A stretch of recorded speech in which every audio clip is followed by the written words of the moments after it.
বন্ধ হয়ে গেছে চট্টগ্রামের ডিএপি সার কারখানার উৎপাদন। অ্যামোনিয়া সংকটের কারণে আজ এই পরিস্থিতি। গ্যাস সংকটের কারণে আনোয়ারায় অবস্থিত দেশের বড় ৩টি সার কারখানাই এখন বন্ধ হয়ে গেছে। আগে থেকেই বন্ধ ছিল Chittagong urea fertiliser company limited এবং কর্ণফুলী ফার্টিলাইজার কোম্পানি লিমিটেড। এবার একই এলাকায় থাকা ডিএপি ফার্টিলাইজার কোম্পানি লিমিটেডের উৎপাদনও বন্ধ হয়ে গেছে। অ্যামোনিয়া সরবরাহ বন্ধ থাকায় কারখানাটির কার্যক্রম থেমে গেছে।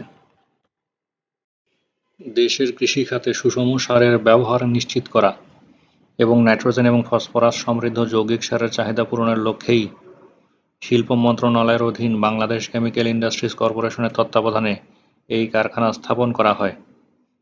চট্টগ্রামের আনোয়ারা উপজেলার রাঙাদিয়ায় অবস্থিত এই কারখানায় দৈনিক ৮০০ মেট্রিক টন উৎপাদন ক্ষমতার ২টি ইউনিট রয়েছে, ডিএপি-১ এবং ডিএপি-২।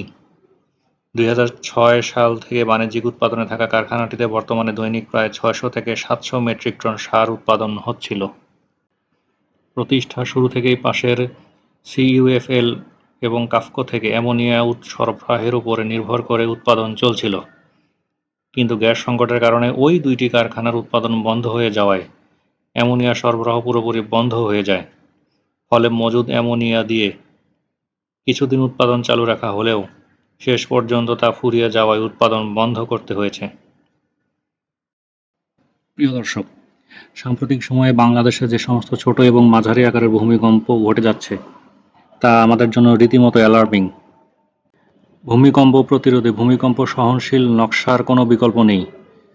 তাই ফ্যাক্টরি, ওয়ার্কশপ, ওয়্যারহাউস, রেসিডেন্সিয়াল এবং কমার্শিয়াল ভবনের ভূমিকম্প সহনশীল নকশা প্রস্তুতের জন্য ডেসক্রিপশন বক্সে দেখানো নম্বরে যোগাযোগ করুন।